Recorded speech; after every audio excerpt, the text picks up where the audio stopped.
শিক্ষকতায় আপনি কেন এলেন তা নিজের কাছে স্পষ্ট রাখুন। চাকরি, টাইম পাস অথবা পার্ট টাইম জব হিসেবে নয়, শিক্ষকতাকে একটি মহান পেশা বা মিশন হিসেবে গ্রহণ করুন। তাহলেই আপনি শিক্ষকতায় ভালো করবেন। অর্থের বিনিময়ে শিক্ষা নয়, আলোকিত মানুষ গড়ার জন্য শিক্ষা। এ নীতি নিয়ে শিক্ষার্থীদের সামনে দাঁড়ান। ক্লাসে এসে শিক্ষার্থীদের সামনে হাসি মুখে কুশল বিনিময় করুন। সময় মতো ক্লাসে আসুন। দেরি করে ক্লাসে এসে স্লাইডের মাধ্যমে চট জলদি পড়িয়ে ফাঁকি দেওয়ার মানসিকতা পরিহার করুন। বড় হওয়ার স্বপ্ন ও লক্ষ্য শিক্ষার্থীদের মনে এঁকে দিন। এ লক্ষ্য অর্জনে তার ঘাটতিগুলোকে সহজভাবে নিন। তার যে কিছু অনন্য মেধা ও গুণ যোগ্যতা আছে তা খুঁজে পেতে তাকে সাহায্য করুন। এক শিক্ষার্থীকে কখনোই অন্য শিক্ষার্থীর সাথে তুলনা করবেন না। প্রত্যেক শিক্ষার্থী অনন্য, তাদের এ অনন্যতাকে গুরুত্ব দিন। সর্বতোভাবে শিক্ষার্থীদের অনুপ্রাণিত করুন। শিক্ষার্থীদের নাম জানুন, অন্তত মনে রাখার চেষ্টা করুন। এই ছেলে, এই মেয়ে কিংবা রোল নাম্বার ধরে ডাকবেন না। নাম ধরে ডাকলে শিক্ষার্থীরা অনুপ্রাণিত হবে। শিক্ষার্থীদের সাথে সম্পর্কের সীমা বজায় রেখে বন্ধুসুলভ আচরণ করুন, তবে রসিকতা করে তার নিজের ব্যক্তিত্বকে বা আপনার নিজের ব্যক্তিত্বকে ক্ষুণ্ণ করবেন না। বিপরীত লিঙ্গের শিক্ষার্থীদের সাথে কথায়, বডি ল্যাঙ্গুয়েজে শালীন ও মার্জিত আচরণ করুন। শোভন সীমা বজায় রাখুন। ক্লাস নেয়ার আগে হোমওয়ার্ক করুন, প্রস্তুতি নিন। যে বিষয়ে পড়াচ্ছেন তার আপডেটেড কারিকুলাম সম্পর্কে অবহিত থাকুন। প্রয়োজনীয় শিক্ষা উপকরণ ব্যবহার করুন। প্রতিটি ক্লাস নেয়ার আগে 5 মিনিট চোখ বন্ধ করে মনের পর্দায় দেখুন ক্লাসে সবাই আপনার পড়ানো বুঝতে পারছে। আপনার সান্নিধ্যে তাদেরকে আনন্দিত ও অনুপ্রাণিত মনে হচ্ছে। আপনার কথাগুলো তারা মন দিয়ে শুনছে, উদ্বুদ্ধ হচ্ছে, আপনাকে সুন্দরভাবে গ্রহণ করছে। দেখবেন বাস্তবেও এটাই ঘটবে। শিক্ষার্থীদের নীতি কথা বলার আগে, শোনানোর আগে নিজে তা অনুসরণ করুন। তাহলেই আপনার কথার শুভ প্রভাব তাদের উপর পড়বে। কোনো পড়া বোঝানোর সময় শিক্ষার্থীদের মতামত নিন, আসলেই তারা বুঝতে পারছে কিনা। এর পরিপ্রেক্ষিতে নিজের বক্তব্যকে আরো সহজ এবং গল্প ও উদাহরণ সমৃদ্ধ করুন। নিজেকে শিক্ষার্থীদের অবস্থানে নিয়ে গিয়ে ধৈর্য সহকারে বোঝানোর চেষ্টা করুন। কোনো শিক্ষার্থী পড়া বুঝতে না পারলে তাকে গালমন্দ করবেন না, তার উপর বিরক্ত হবেন না, বরং ক্লাসের পরে সুবিধাজনক সময়ে পড়া বুঝিয়ে দিন। প্রশান্ত থাকুন, তাহলে তার মতো করে তাকে বোঝাতে পারবেন। নিজের লেখা বই, নিজের লেখা নোট তাদেরকে পড়তে বাধ্য করবেন না। অন্য লেখকদের বইকে প্রাপ্য সম্মান দিলে আপনার সম্মানও বেড়ে যাবে।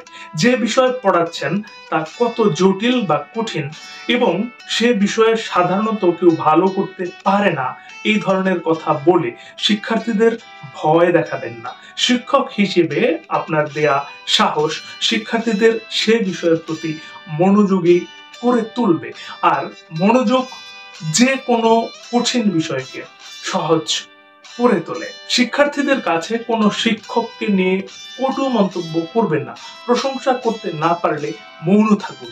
কোন শিক্ষকের চেয়ে কোন শিক্ষক ভালো পড়ান, কে বেশি জনপ্রিয়, এ জাতীয় প্রশ্ন করে শিক্ষার্থীদের বিভ্রান্তিতে ফেলবেন না। ক্লাসে কম পড়িয়ে নিজের কোচিং বা ব্যাচে পড়তে প্রলুব্ধ করা থেকে বিরত থাকুন।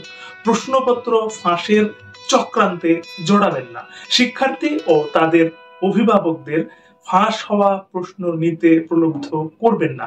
অন্যায় করা আর অন্যায়ের ইন্ধন দেয়া দুটোই অপরাধ। কোনো প্রশ্নের উত্তর জানা না থাকলে বলুন, এর উত্তর আপনি পরে তাদেরকে জানাবেন। এতে আপনার জ্ঞানের ভান্ডার সমৃদ্ধ হবে। ভুল উত্তর দেয়া, গোজামিল দেয়া বা এরকম প্রশ্ন কেন করেছে ভেবে রাগান্বিত হওয়া থেকে বিরত থাকুন। ভালো রেজাল্টধারীদের প্রতি সুনজর দিতে গিয়ে যারা অপেক্ষাকৃত কম ভালো করছে তাদের প্রতি অমনোযোগী হবেন না। আপনার একটু সাহসিকতা ও চেষ্টা তাদেরকে এগিয়ে নেবে। ব্যক্তিগত রোষের কারণে কোনো শিক্ষার্থীকে কম নাম্বার দেওয়ার মতো অন্যায় করবেন না। এ ব্যাপারে সচেতন ও সংযত থাকুন। আসলে ক্ষমা সর্বোত্তম গুণ এবং স্রষ্টা ক্ষমাশীলকে পছন্দ করেন। দীর্ঘদিন কোনো শিক্ষার্থী আপনার ক্লাসে অনুপস্থিত অথবা অনিয়মিত থাকলে নিজ উদ্যোগে তার ও তার পরিবারের সাথে যোগাযোগের চেষ্টা করুন। জন্মদিনে কেক, ফাস্টফুড, চকলেট স্কুলে আনতে উদ্বুদ্ধ না করে শিক্ষার্থীদের গাছ লাগানো, পরিচ্ছন্নতা কার্যক্রম বা যে কোনো সৎকর্মে অনুপ্রাণিত করুন। শিক্ষার্থীদেরকে অপদার্থ, নালায়েক, মূর্খ, বোকা এ জাতীয় নেতিবাচক কথা বলা থেকে বিরত থাকুন। ইতিবাচক কথার মাধ্যমে তাদেরকে উদ্বুদ্ধ ও অনুপ্রাণিত করুন। বকাঝকা ও গালিগালাজের মাধ্যমে মানসিক অত্যাচার কিংবা শারীরিক শাস্তি আসলে শিক্ষক হিসেবে আপনার পরাজয়কেই প্রমাণিত করে। তাই অভিযুক্ত শিক্ষার্থীদের মনোভাব বুঝে সংশোধনের জন্য প্রয়োজনীয় পদক্ষেপ নিন। কথা শোনে না, পড়তে চায় না, অমনোযোগী শিক্ষার্থীদের সম্পর্কে এভাবে ঢালাও অনুযোগ না করে তাদের প্রতি সহমর্মী হন। তাদেরকে মনোযোগী করে তোলার কৌশলগুলো নিয়েও ভাবুন এবং নতুন নতুন পদক্ষেপ নিন। জনপ্রিয় শিক্ষক হওয়ার বাসনা থেকে শিক্ষার্থীদের সাথে ব্যক্তিগত ফোনালাপ বা তথাকথিত সামাজিক যোগাযোগ মাধ্যমে তাদের সাথে সম্পৃক্ত হওয়া থেকে সংযত থাকুন সচেতনভাবে। ক্লাস চলাকালে মোবাইলে কথা বলা থেকে বিরত থাকুন। ফোন সাইলেন্ট মুডে রাখুন। শিক্ষা প্রতিষ্ঠানে দায়িত্বরত অবস্থায় বিনোদনের জন্য ইন্টারনেট, ফেসবুক বা ইউটিউবে ব্যস্ত থাকবেন না।